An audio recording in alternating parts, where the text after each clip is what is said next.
Hello, everyone. My name's Aaron Krawitz. I'm a programmer at KOPN. It's my pleasure today to be talking with Bill Wax, who's going to tell us about his early history at KOPN.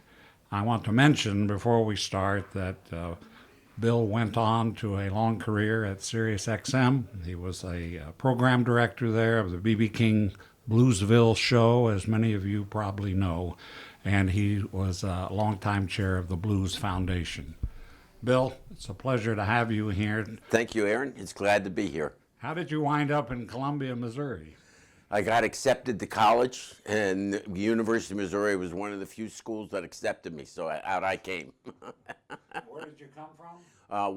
Right outside of Washington, D.C., Bethesda Chevy Chase. I see. And In 1966, fall of 1966 is when I first arrived in Columbia. were you a journalism student? No. Oh, for goodness. Eventually, I graduated in education, but I went through a bunch of different branches of the university to try to find one that I could pass and get a degree in and didn't have to take a foreign language.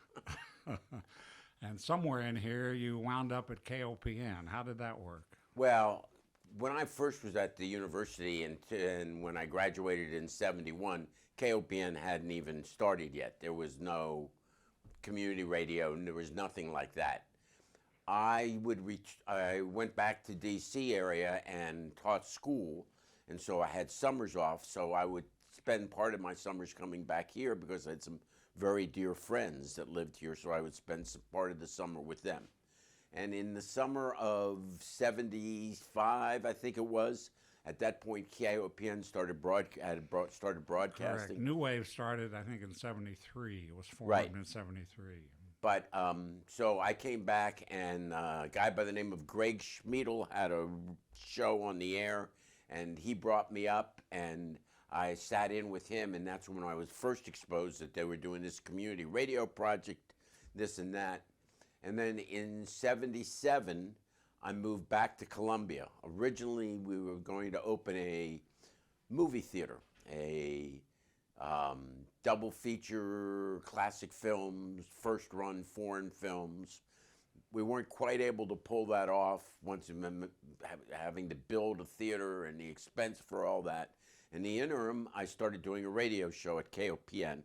And in 78, I applied, well, both the former station manager and the former program director stepped down.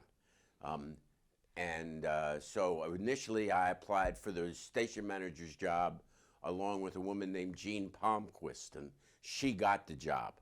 And then the program director's job came up, and I applied for that, and I got the program director's job starting in 1978. And what was your show? What was your first show? Well, my first show was on every other Saturday from midnight to 3, and it was mostly old rock and roll, rhythm and blues, soul music, and alternated with a guy named Stu Hackle, who went on and was eventually a writer for the hockey news, sporting news, hockey news, and became a national reporter for hockey. And Stu's still somewhere kicking around. I think he's in New York these days, but Dave Taylor was the one that trained both Stu and I to take over that midnight slot, and we would alternate. So they were broadcasting 24/7 back Yes. then? Oh, for goodness Well, pretty much. I mean, Saturday night, I could go as late as I wanted to. If I could go to 6 a.m., then the person who's supposed to come in at 6 a.m. would take over. If I could only stay up till 3 a.m., I would sign the station off at 3 a.m., go home, and then the 6 a.m. person would come in and start it all up again. So did you have some interest in radio before this? I mean, what led you to this life? Radio and music played a really important part for me in terms of just growing up. It was an escape from what was not always the most pleasant going on in my own home. So I could go downstairs to my room, turn on the radio, and just remove myself from everything. So from that perspective, radio was really important. I could tell you every song that was coming on over the radio, who was singing it. it really was both my salvation and to get away from things that I didn't want to have to still experience, and also to open up some doors and areas that I had no idea were like they were and what they were. I had done a semester of radio at the University of Missouri and a campus station that had started up that was only broadcast to the dormitories. But coming from DC, I couldn't stay on their playlist. The playlist was very, very white. And I came from DC where I was listening to an overwhelming majority of black artists.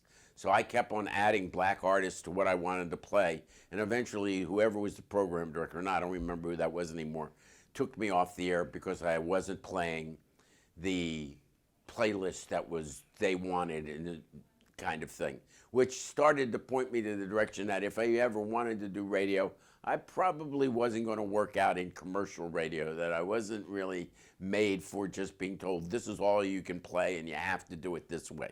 So community radio provided a lot more freedom. So you were like me. You grew up during the years of top 50 radio. And, yeah, so except that I had great exposure to black radio because in Washington, D.C., both in Washington and Baltimore, which you could get where I lived, there were at least 4 all-black radio stations, which meant that I could access to music that usually most other kids, at least the white kids, weren't hearing wherever they were. Well, I grew up in Tulsa, so there was no black radio station. Right. And I remember from those days listening to Little Richard and the Chuck ones that Berry, crossed over, right? And then they would play covers by Pat Boone, and I knew that something was wrong. Yeah, very wrong. But that's a whole nother story. That's right. Yeah. So tell us some more about your tenure here at KOPN. Well, let's see. So I was doing that radio show midnight to 3 every other week. And in 1978, I get hired to be the program director. I had never had a paid position or an idea of overseeing a radio station programming. I had no experience on that level. I had some experience of doing the show, and I had some experience of managing some things, but nothing like radio. I got hired, took a couple of different trips, one up to Wisconsin to visit a program director up there that was on WORT, another community radio station in the Midwest, and spent a few days with him, both learning how he went about doing his job and exchanging ideas and getting some information that way. And then also community radio conferences, NFCB conferences were really important in that way because they would bring program directors from all over the country, wherever they were. There was one in Worcester, Massachusetts, one up in Olympia, Washington, one in Telluride, one a year. And so that way you also got a chance to exchange information with program directors at other community radio stations and get in some knowledge and learn some other ways of going about it. So KOPN sent you to these, and this was part of your job as director. Yeah, absolutely. Well, yes.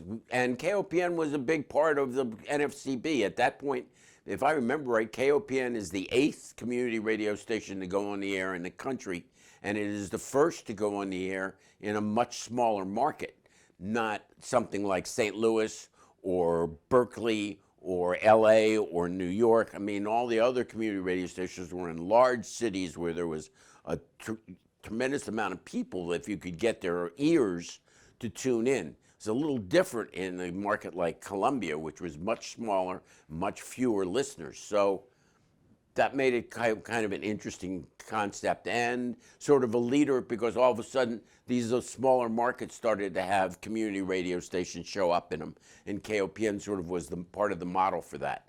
How many of those first 7 stations are still on the air? Well, Seattle no longer is on the air. That was Crab. But Berkeley is still there. LA is still there. Houston is still there. New York is still there. St. Louis, KDNA is no longer there, but there's another station there instead of KDNA. So St. Louis is still covered. I would say 5 or 6 of them are still on the air. Okay. Would you say the community radio movement is alive and well? Yeah, I would say that. No uncertain. I mean, some stations aren't doing as well as other stations, but what's happened is there's a second wave, which is known as low-powered radio. And now, for instance, in Washington, D.C., where I do a show on the Pacifica station, WPFW, there are 2 low-powered stations. They're about like 100 watts. Oh. Their coverage area is really, honestly, very small section of the community, but that's who they program for. And both of them that have started up there are very similar in their goals and the way they go about programming. Volunteer programmers from the community, very diverse playlists, and talk and information and all kinds of different music. So if you consider the low power stations as well as the other full power community stations, I would say community radio is still alive and well. It's, as I understand it, people tended to write off radio overall when TV came in and all the networks and all the the specialty station channels and stations, but it hasn't happened. Well, I don't know. I mean, I think I wouldn't say that people were writing off radio until much more recently. Television coming along made a difference and had an impact on things in radio, but radio still had a very strong hold, especially Monday through Friday, drive times, and while people were out and about and away from the house. You really couldn't sit in your office and turn on the television, but you still could use the radio. You couldn't turn on your television while you were driving in the car, but you could still use the radio. More recently, the past 15, 20 years, I would say radio is being challenged, and it's very problematic for radio. First of all, from what I can tell, the generation over the past 20 years really does not use radio and does not have the love of radio that my generation did and the generation after me. That's gone. Most of the kids that are coming up today, first of all, now there's no reason to do radio at all. They just turn on their smartphones and dial up the music that's there, and they don't have any need for radio, nor do they use it.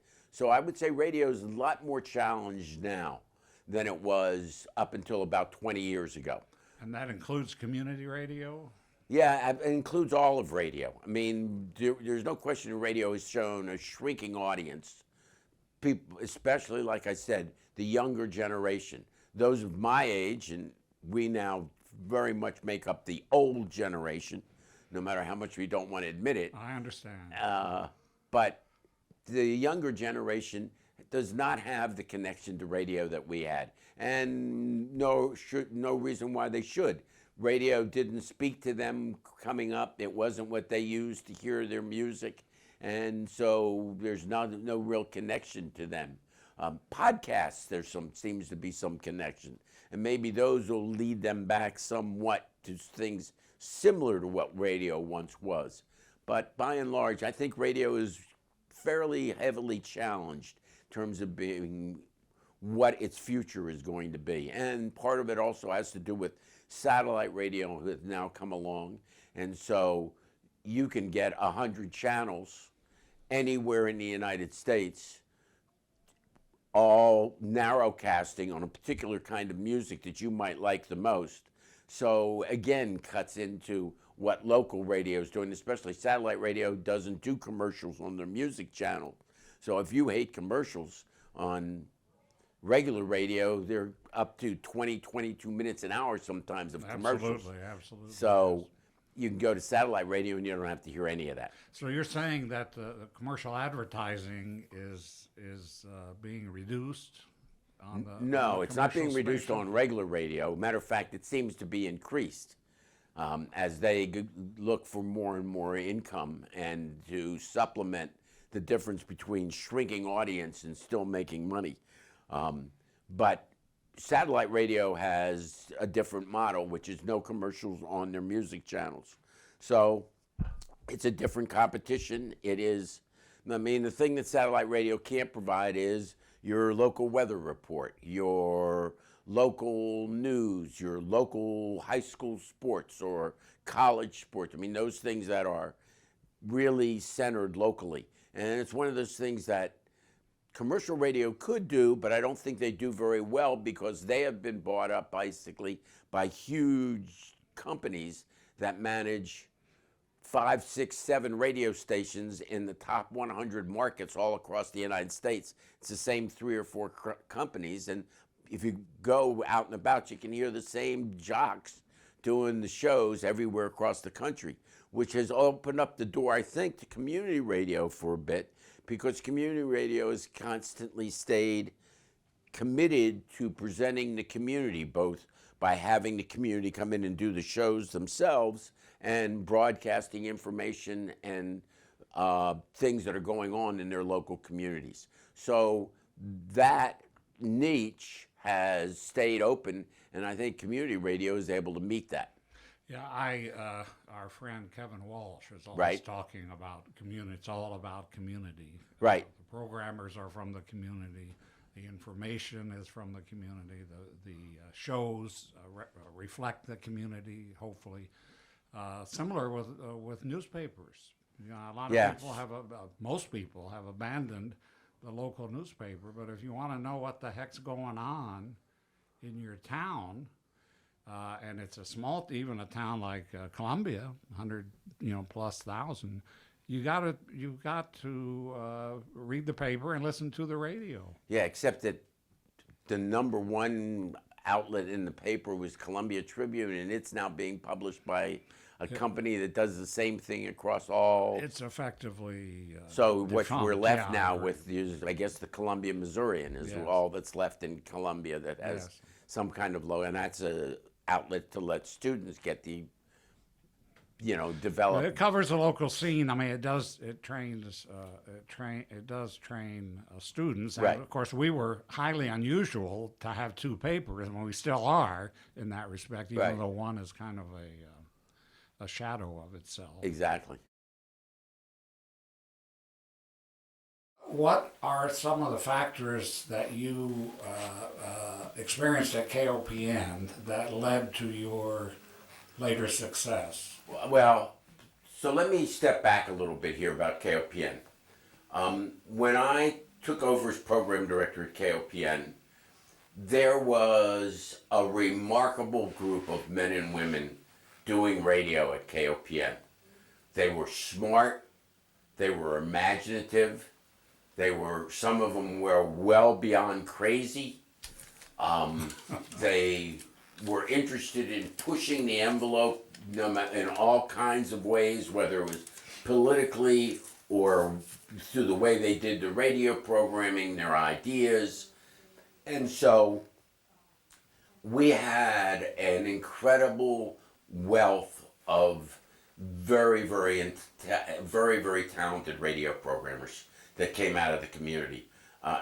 I'm not sure how that happened. I'm not sure why that all coalesced around KOPN, but it did, which meant that on any given day, there was usually 1, 2, maybe even 3 or 4 shows that were really special, and just day after day.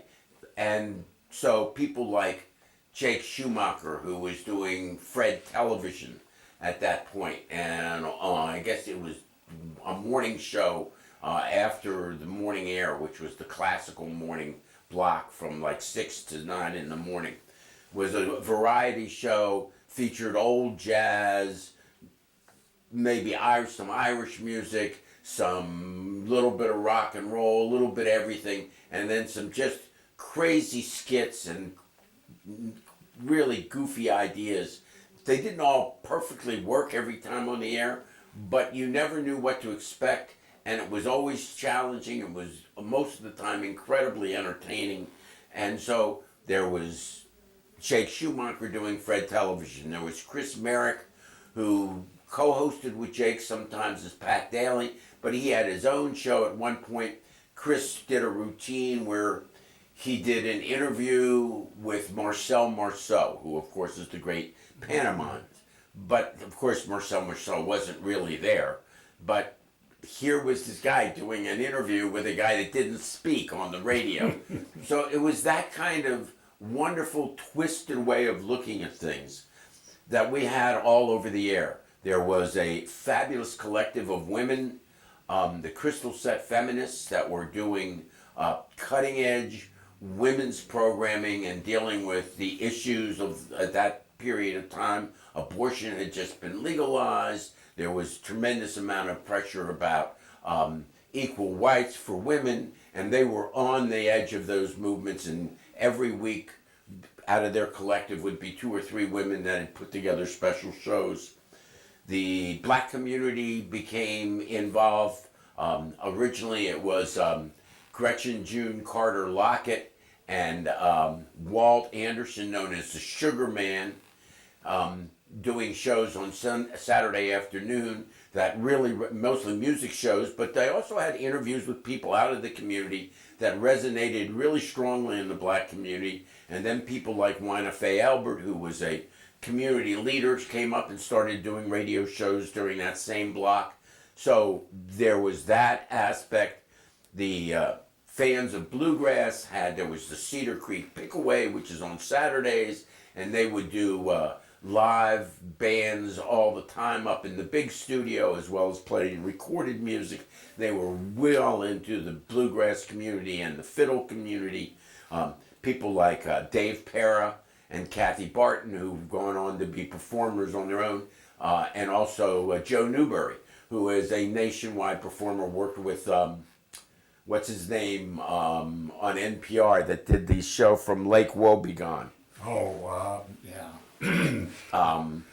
It'll come to me in a minute. But anyway, Garrison Keillor. Garrison Keillor. Garrison Keillor used him on his show as one of the performers. So, but Papa Joe got started here. Linda Leno and the news started local news. People like John Barth and John Pozos came from the university to work on that local news stuff to begin with. John Barth has now gone on and is vice president of Audible, the talking books thing. Mm-hmm. John's way up in the structure of that. John Pozos, of course, has stayed in Columbia, but has started this, and for years now, this fabulous jazz. We've been supportive of that for years and years. It's world class. Right, and so bringing world class jazz performers here to Columbia and throughout the Midwest. John did a jazz show for a number of years on KOPN. And John's sort of twist on the whole thing, it was sort of jazz and baseball. John loved baseball, and he found a way to sort of make this connection between jazz and baseball. So there's just, and I could go on, there were many, many others, but it's just a wealth of incredibly talented people. Also, it was an era of, there were government grants available to do community projects, and so we were able to, CETA grants was one of them, and we were able to get those and be able to pay people part-time so that they could then go out and produce these shows for communities or about issues, and rather than having to do it just as volunteers, they were part-time staff. So at one point there were like 30, maybe even more of us at least getting paid part-time to do programming and things up at KOPN, which meant just incredible collection of people and abilities to do things. So some of these came out of the journalism school, but it sounds like most really didn't. No. Journalism school was very small part of what KOPN was doing. Occasionally someone would show up from the journalism school, like a John Pozos or a John Barth, but by and large, these were people out of the community. Margie Sable moved up from St. Louis, to Columbia, and shortly after she got here, walked in and was interested in doing radio. Eventually, she had her own show and she called herself the Brazen Hussy. And again, very much geared to women's issues, but lots of music and with a great sense of humor. So She's still going strong, by the way. and there's a lot of it. I mean, Carol Goodnick showed up, and she's still doing an Irish show and has been doing it for decades, and very strong part of everything. So I had as program director these amazing people doing radio. Frank Fillo, who was doing 4 or 5 days. Once a week, he was Dr. Blue, and he did a 3-hour blues show, which was absolutely wonderful. He would come up once a week for a 15-minute talk show, which is sort of a parody of right-wing radio, almost like Colbert had done, but way long before that, and was absolutely outrageous, just horrify the audience, but he would Dr. White, and eventually Frank started what was called the Frank and Charlie Show, which was just a crazy thing. There were 2 different Charlies. Charlie Baker was there first, but then Kevin Welsh came along and became the second Charlie, and they would do, again, once a week, 3 hours. One of their shows they did live from a golf course. They did a show live from a laundromat. They did a show. I mean, they just came up with these ways of using radio that you would not normally think of into the community. And sometimes it worked. Sometimes it didn't always work, but it was always fascinating. And when it worked, it was incredibly entertaining and remarkable. So my job as program director, the way I saw it most of the time, was to herd the cats so we could get them to the mics, and then they could be their talented selves. Make sure that we didn't get too deep into something that could cost us our license, whether it was words or breaking community standards too far, whatever. And then also trying to build more access for elements in the community. So for instance, kids. We ended up doing a tremendous amount of training young people. And when I say young people, I mean under the age of 13 to begin with. David Wilson and Jill Von Saul had a show. Yeah, absolutely. 10 And Diane 10 Von or Saul and a woman named Mary Baker were responsible for a lot of, and Tina Hubbs, the 3 of them, did a tremendous job of training kids to go on and do their own shows. Josh Adelstein, who now has a hit show on HBO about Japan and the Japanese mafia. Written by J.T. Rogers. Right, but it was based on a book by Josh, and Josh, he started over here with with his own little sort of punk music show. Deke Dickerson, who is now a renowned rockabilly, rock and roll guitar player and writer, started here at KOPN when his dad walked him up when he was like 12 or 13 about wanting to do a radio show. Al Tacker was here broadcasting the city council meetings, but Al Tacker was also playing a top 40 music show once a week. I mean, it was, and I look back on it, and I've been at a lot of other stations since then and done a lot of radio. I've never seen so much talent and so many individuals that had so much to offer in one place and willing to do that. So I was very lucky in that I got a chance to work with all these people and sort of find a way that they can continue to do this fabulous programming and sort of get out of their way, make sure the facilities were available, they did their thing, and then get out of the way so that the audience and the community could be part of it. Was the support at a decent level at that time? It's always been a struggle in terms of support. Even at the best of times when I was there, we still were struggling to a certain degree. Now, because of all these CETA grants and those kinds of things, we were able to build a much bigger staff than we could have supported if it was just the money we raised over the air. We never could have had 30 people working part-time at KOPN and drawing some kind of salary. We never made that kind of money. But we were able to raise enough to make sure we paid the rent and paid all the bills, and the staff that we paid out of our own money, we could pay the staff. And so, I mean, we never raised a whole lot of money that we could put money away for a rainy day or eventually buy a new building like KOPN has accomplished now. I'm sitting in this fabulous new building that's good, new equipment. It should be just a remarkable little thing that's happened. It's just wonderful. So there was support, but it wasn't like we were rolling in money. That never happened. That we were never at that level. KBIA always raised way more money than we were able to raise.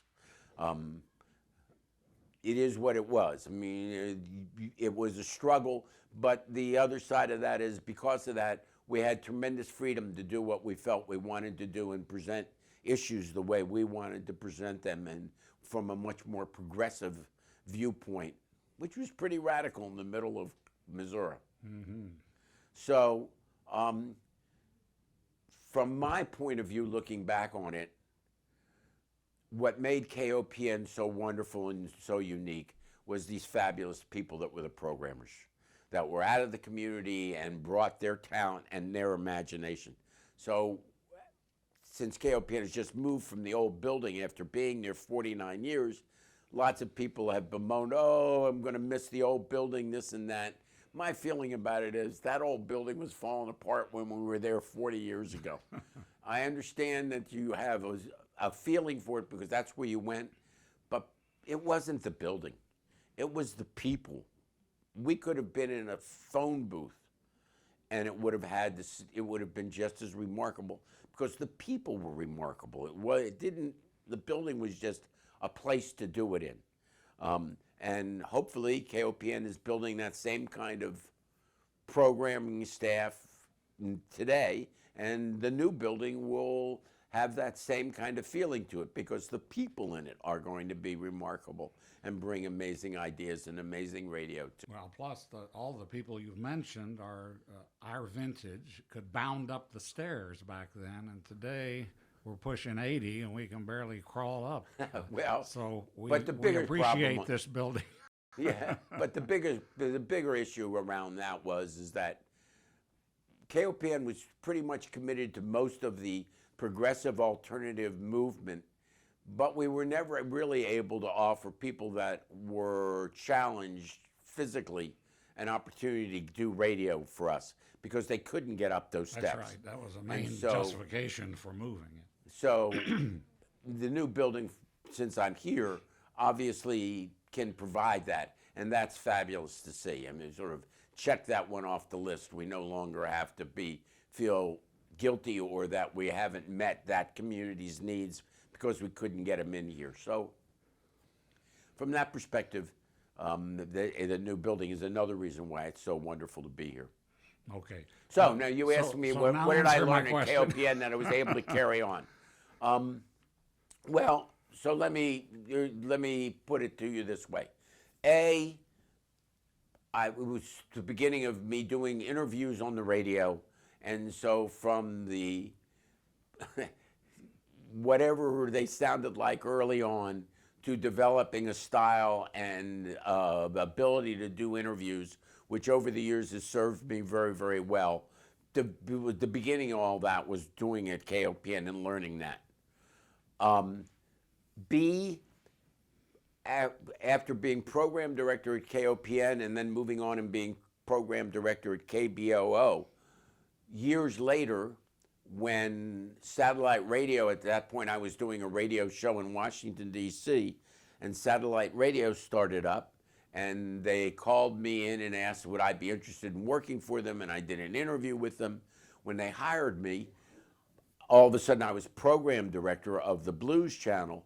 Well, because I had been program director somewhere else, not just doing a show once a week or twice a week or whatever, I had experience on what it was like to organize 24 hours, 7 days a week of as a schedule and manage it, so that the opportunity, and in some ways luckily knocked to get offered the position, but the ability to be able to do the job and hold on to the job was because of the experience that I had at KOPN and KBOO, also another community radio station in Portland, Oregon. So it was those kinds of things that carried on for me and opened those doors. I started to get much more deeply into just blues music as opposed to just soul and rock and roll. Well, that served me very much. Once I got to DC, I started to do a blues show there. That led to the folks at XM Satellite Radio reaching out to me and wanting to know, could I do a blues station for them? So the ability to work with lots of different kinds of people.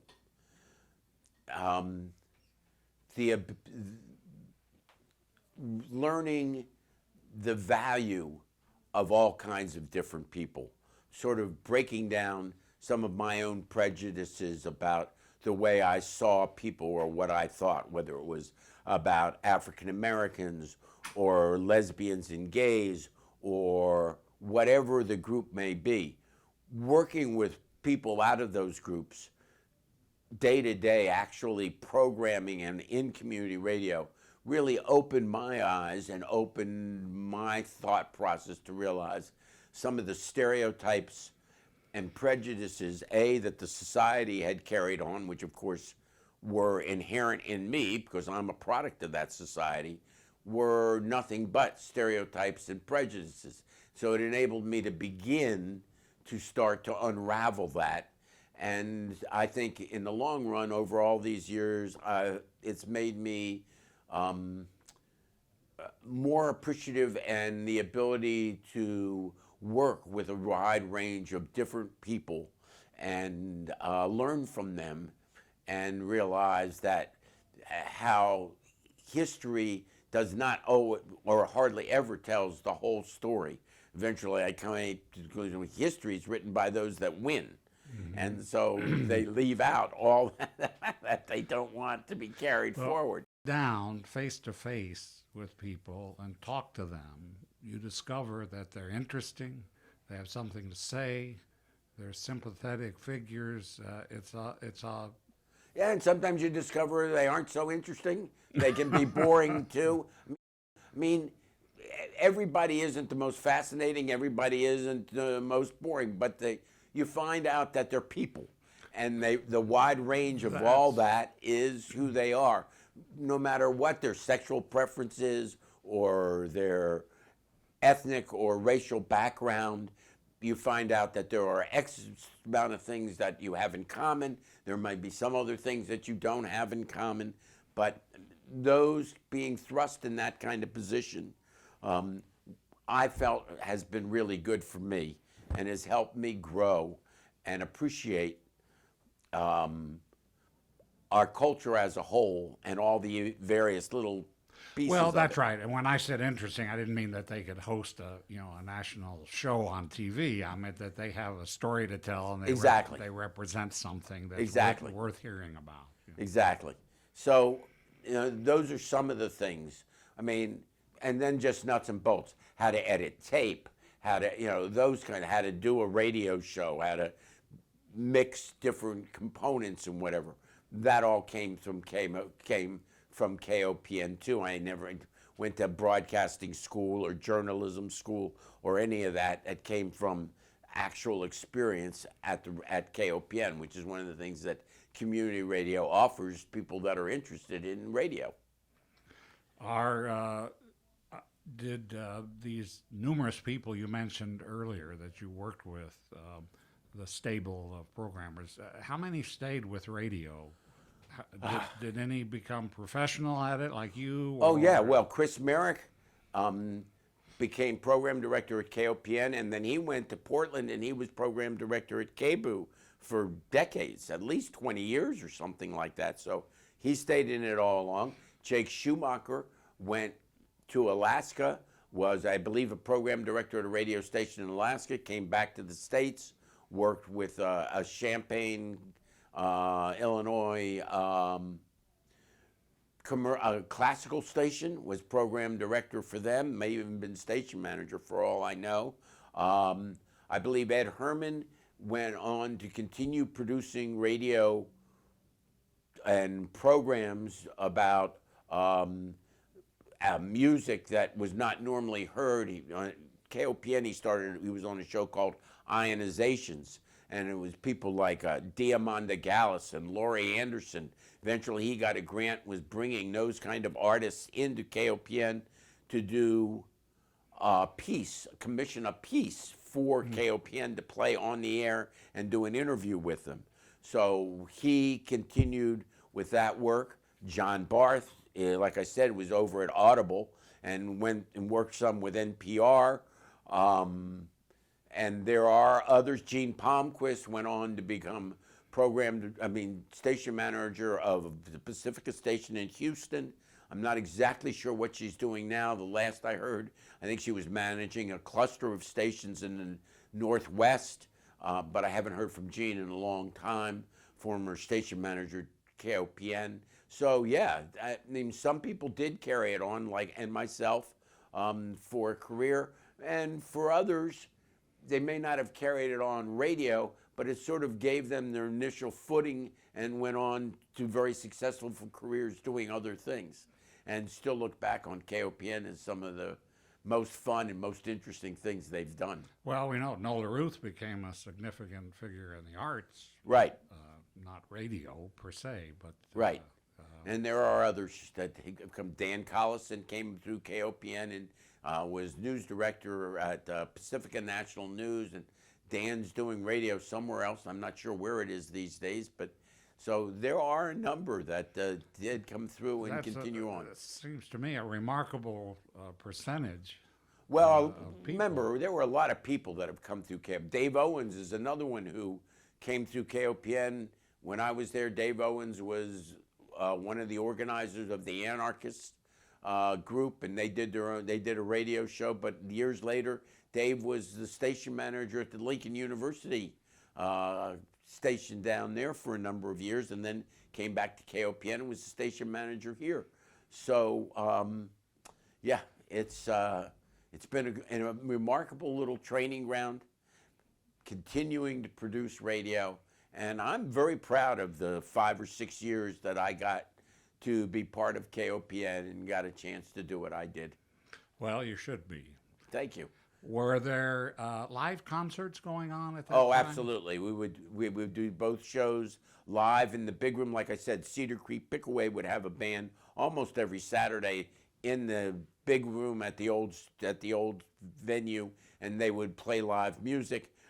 Different other programmers would be in live music, but we also had a remarkable engineer named Sam Griffin, who I believe is still in the Columbia area, and Sam had this little wheelie hand truck that he sort of reconfigured so he could put a broadcast monitor, a broadcast unit, what we called the Marty unit for remote broadcasts, and we would take that thing out and do live shows out of venues around town. At one point, we were doing what was called the Spring Thing, where we took over Broadway and for a few blocks shut it off on a Sunday, would have a stage on each end, and there would be live music off that stage. We would broadcast that live music. So absolutely, the city council meetings were broadcast live every Monday night. Al Tacker was the host of all that. So there was lots of live stuff going on. Now, as part of the commitment of what we wanted to do, we didn't want it just to be stuck in the studio. We really wanted it out and about. At one point, we made a deal with Rockbridge Football, and we broadcast Rockbridge Football and University of Missouri for a while, women's basketball. Oh, for goodness sake. On KOPN. That ended up being an amazingly interesting thing because the Anarchist Collection was very upset about doing Rockbridge High School football. They felt it was, in their way of thinking, it was promoting a militaristic, very regimented kind of thing. So the compromise we made with them so we could keep the Rockbridge football on the air was at the end of the Rockbridge football games, we went to an hour program that the anarchists put on about what is wrong with football from their perspective. So we would go from a football game, and then all of a sudden you would hear these folks talking about the breakdown of society in terms of this, what football represented from a much more left-wing perspective, which was just craziness. But, you know, that was part of doing community radio, was finding a way to allow different elements of the community access to hear the things that they were interested in, and then finding a way to compromise between them and maybe others in the community that were opposed to what they were doing, and giving both groups the opportunity to present what it is they believed and what they thought.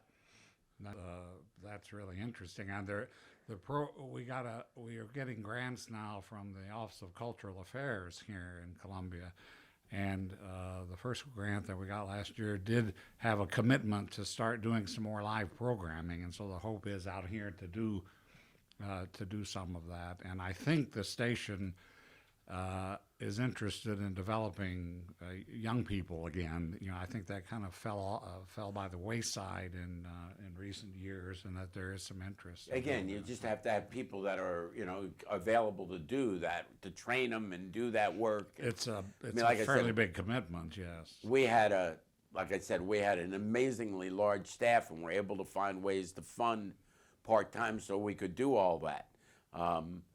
It's not easy if you can't help fund somebody, because it takes a lot of hours to train these kids, shepherd them through whatever they're going to do. And if there is no funding for that, it means that somebody's going to have to give up a lot of hours out of their life, and it isn't so easy to do that without any funding. No, my earliest awareness of KOPN was through our dear friend Willie Wilson. Yep. Who donated hundreds of hours here and later at Ragtag. Absolutely. Bless his soul. Yes. So I think that answers your question about KOPN. And very well, yes. Thank you. Is there anything in particular that sticks out about your years here? Oh, there's a million things. You've mentioned so much. The relationship with the Blue Note. We ended up having an incredible relationship with the Blue Note, both them leaning on us if we wanted to see a blues act brought into town. We would help promote it, and the Blue Note would be willing to book it. And sometimes we would broadcast out of the Blue Note the live music of that act, and sometimes also the Blue Note would bring someone in, and they could call us up, and we'd be happy to do interviews with them on the air. I got a chance to interview Willie Dixon 2 different times, who was one of the giants of Chicago blues, both as a bass player and a songwriter and producer. The fundraising drives were always crazy, fly by the seat of your pants, because they were live. So there were plenty of things that were maybe cringe-worthy or mistakes, but there were also plenty of things that were just like so remarkably wonderful. Margie Sable coming in and baking cheesecakes, and then doing her show as calling it the Brazen Husky. Hussy does cheesecake. And so if you pledge your support, you got a slice of cheesecake. Julie Humans, who was doing a early morning classical show, she's still in the area living here. Yeah, we saw her yesterday. Yeah, she's still living in the area. Julie one day came in during a pledge drive and brought a little camp cooker, and if you pledged, you could come down and Julie would cook breakfast. So we started getting calls, people coming down to get breakfast, and lo and behold, the health inspector shows up and goes, well, where's your certificate that says you're allowed to do this and provide food to the public? And of course, we did not have any certificate, so I had to shut the whole thing down. So, I mean, there are tons of those kinds of movements, or tons of those kinds of things that I think back on. And literally, they were all ideas that came out of it. We did a citywide Scrabble tournament, and then we had the championship game we broadcast live. We called it, and the announcers were called letter by letter instead of play by play. We called them letter by letter announcers. And one of the two commentators came in, and unfortunately, she had had a little too much to drink before she came in. So partway through, she stood up and kicked over the Scrabble board that the commentators were using so that they could tell what was going on. So the next 20 minutes was this incredible scramble to both continue the Scrabble tournament with the two finalists, as well as try to rebuild the board that she had kicked over so we could continue. Those kind of stories, there's hundreds of them. Not everything worked, but we were willing to try almost anything. And that's one of the things that I love the most about community radio, whatever community it's in, that to take the risks, to push that envelope. It might not work. So for a couple hours, something didn't work. But when it worked, it was magic. And you can't replace that. Those moments don't happen very often, unfortunately, in most media and in life. And so the ability to do that, and the ability, the willingness to take that kind of risk, the willingness to say, okay, it sounds a little crazy, but sure, let's try it. That is one of the greatest things I think that community radio and KOPN has offered in its community and to the community. Have these qualities across the country with community radio been sustained, do you think? Well, first of all, I has it have to gotten a say, little I'm more not that formalized? involved nationwide with what community radio is anymore today. WPFW in Washington, D.C., which I do a radio show on now, takes lots of risks, does lots of things that I would say are sustaining that same kind of thing. The two small 100-watt stations in the Washington, D.C. area are incredibly diverse, do lots of crazy different ideas. Some work, some don't. So I would suspect that probably where there is a community radio station, there are still people and programmers that are willing to take those risks. But I don't know that for a fact because I'm really not involved with the National Federation of Community Broadcasters anymore. It's been a couple of decades since I've been to one of their conferences or anything like that. So, but I would hope so. And the little bit I know of what's still left out there seems that they do. So that's an amazingly wonderful thing. It certainly is. I want to ask you about blues in the sense that was it on your radar when you were here, or did your experience here stimulate it, encourage it, develop it? Well, soul music was very much on my radar before I got here. Like I said, I grew up right outside of Washington, D.C., and there were at least 4 all-black radio stations that played contemporary black music. And in 1962, 63, 64, 65, that was mostly soul music. But some blues was still played. Jimmy Reed was popular. He would get played. You'd hear a Muddy Waters, Etta James would get played. So I had been exposed to certain things in blues and liked it, but soul music was really my entree to it. When I got here, soul music was starting to evolve into disco, into other things, and so I found myself sort of gazing back and learning more and more about blues. The early country blues players, the Robert Johnsons and Memphis Minis and those kind of people, as well as the ones that were still contemporary, and Alligator was sending down. So we had Coco Taylor in at KOPN any number of times for live interviews. I saw her at the Blue Note, the old Blue Note on the business loop. She would come in and we would promote those shows. It was one of the reasons why Phil and Richard were willing to bring those acts in, because they knew we would help promote them. We'd do interviews with the artists. Albert Collins, Son Seals. Shaky Horton was there, I think. Yeah, also the reggae. There were reggae bands coming through. We had reggae shows, and so yes, my knowledge of blues and the depth of the whole blues history grew greatly while I was at KOPN. And then when I went over to KBOO, I started doing a blues show there. When I moved eventually back to Washington, D.C., where I've lived the last 30-some years, I started back on radio there at the Pacifica station doing a blues show on Monday morning. So there's no question KOPN sort of opened that door.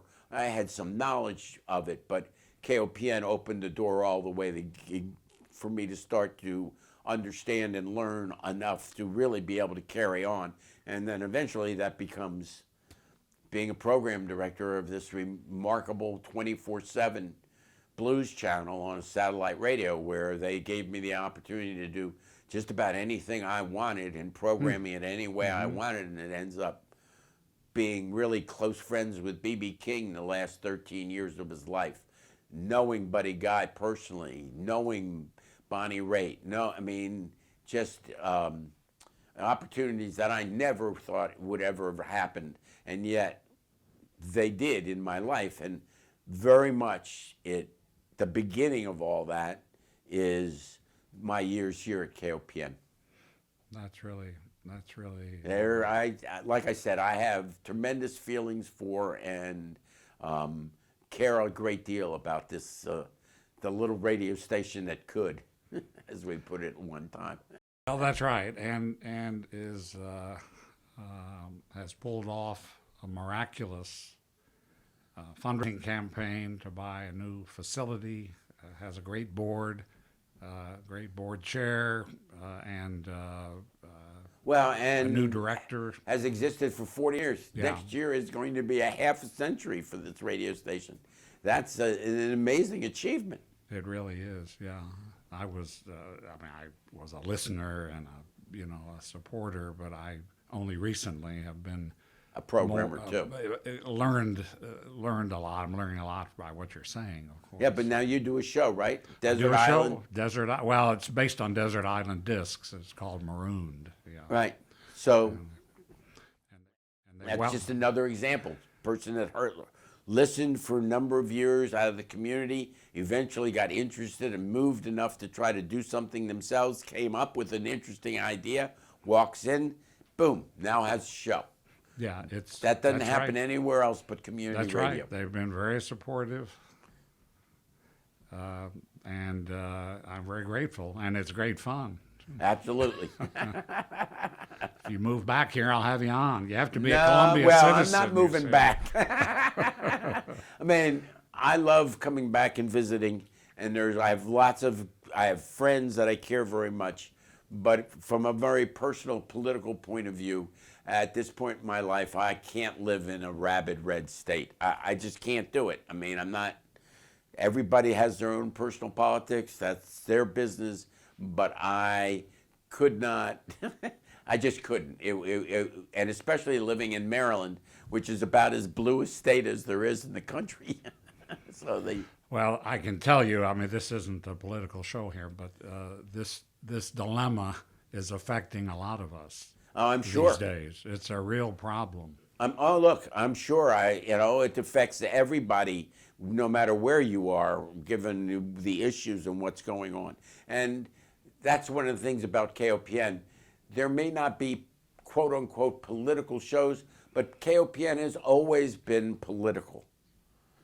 It has always looked to be a voice for members of the community that were voiceless, and to present an opportunity to allow those parts of the community to be heard.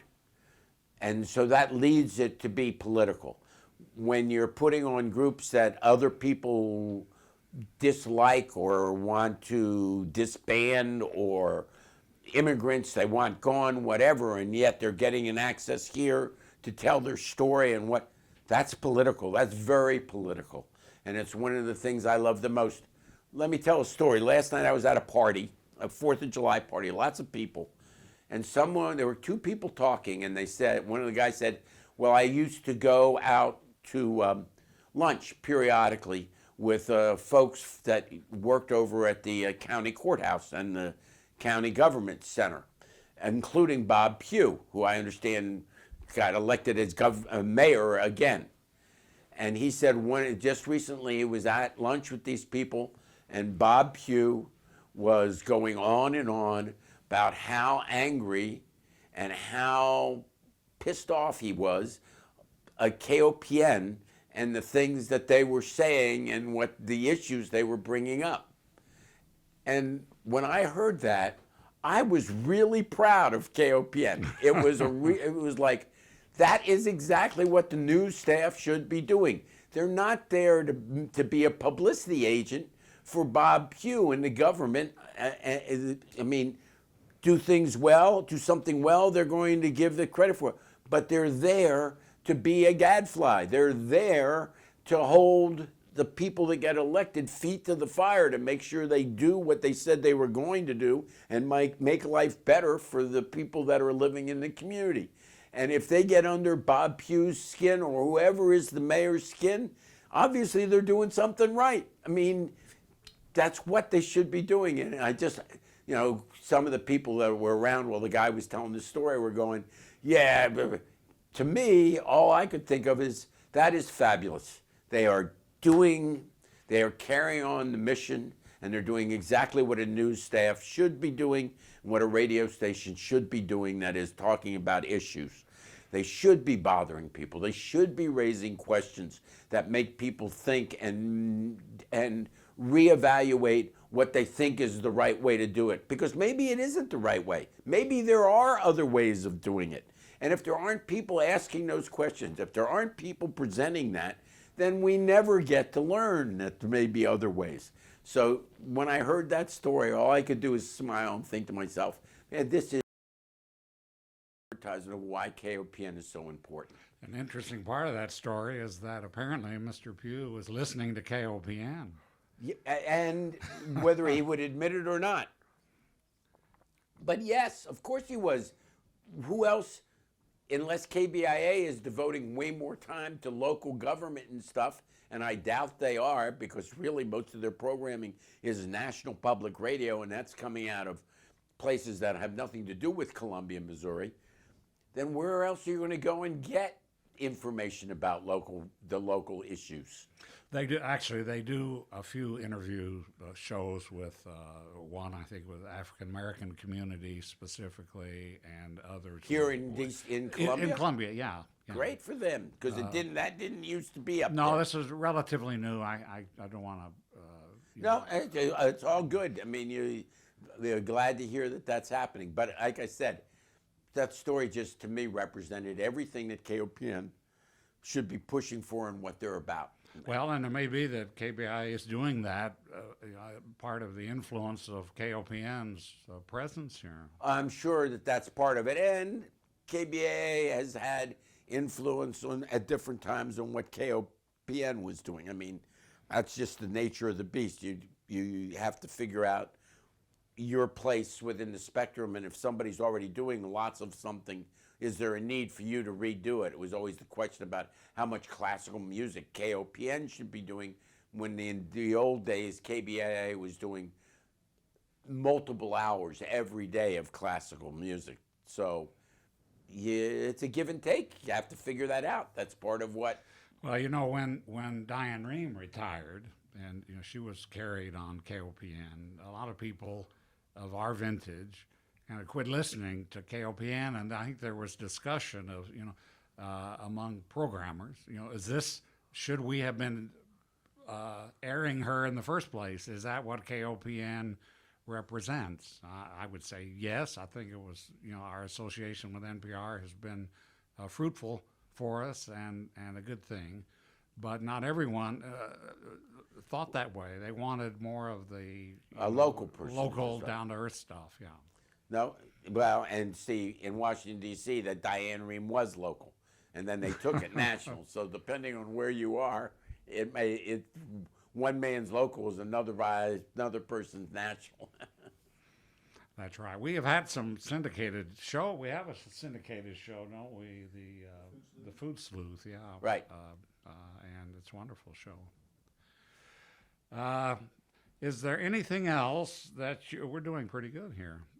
Is there anything else that comes to mind about your years at KOPN? I'm dying to talk about blues, but I'm not supposed to because this is about KOPN. Well, no, and it should be about KOPN. I have no problems with that. I'm sure there are a million things.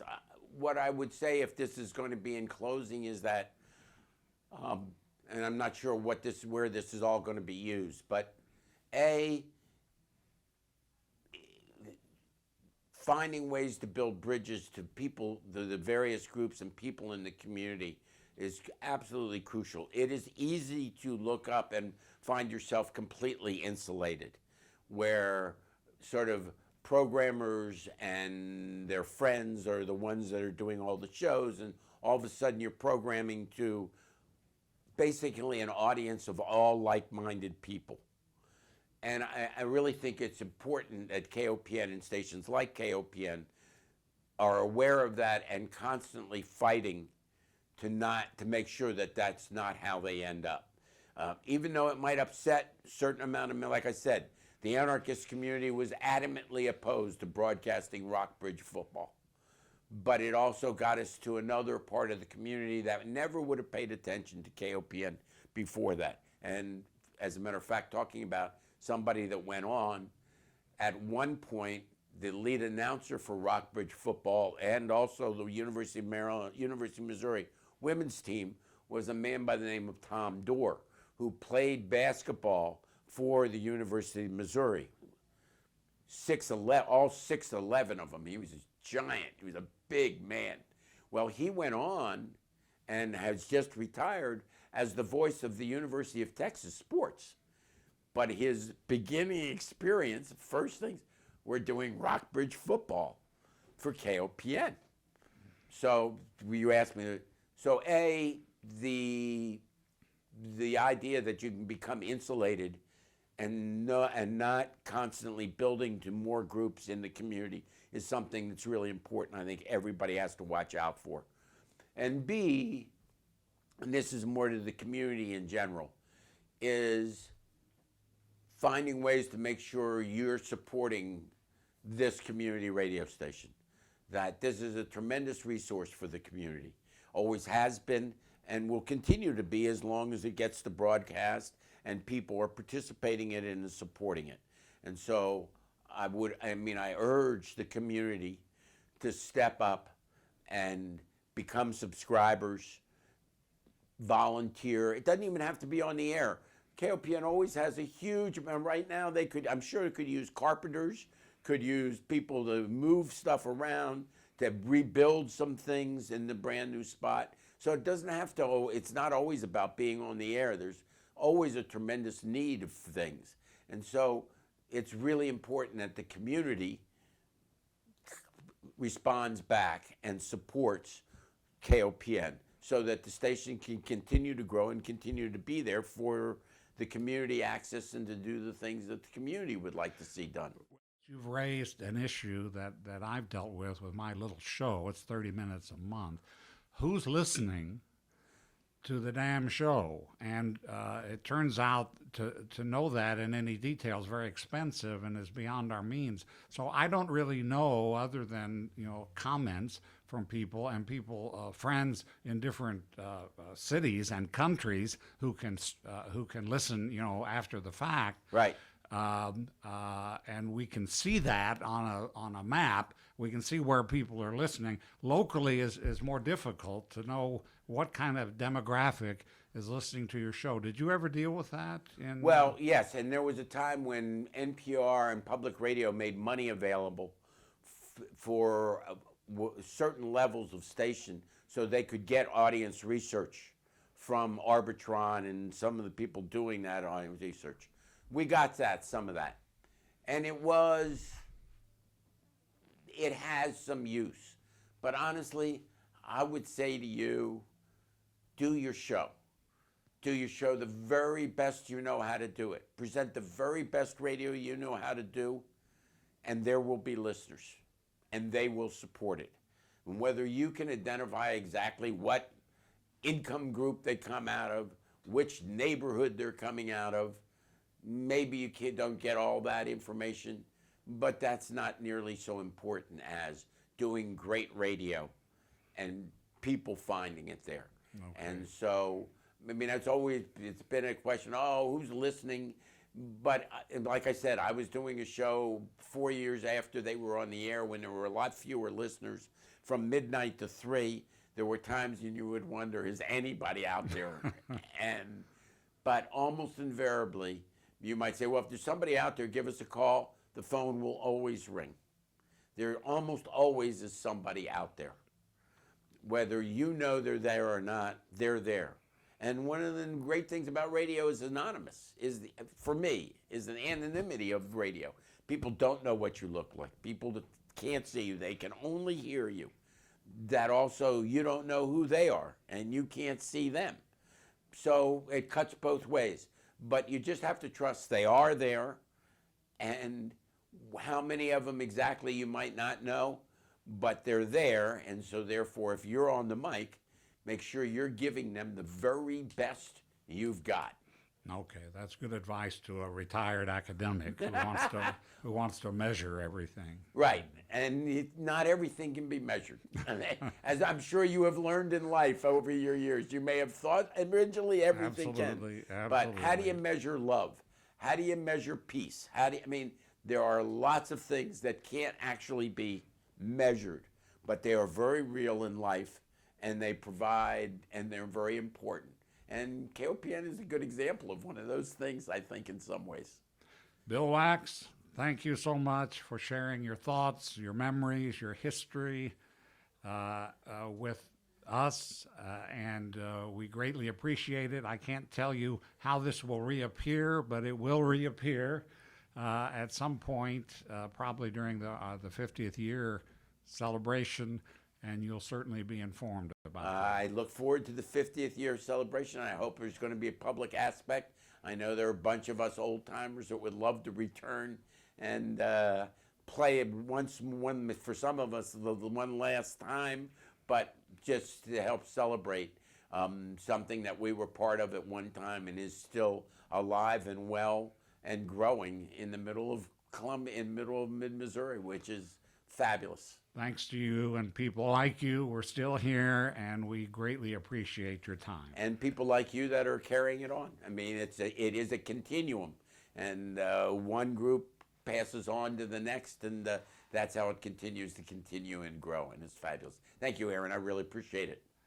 This is Aaron Krawitz concluding our conversation with Bill Wax. Good day.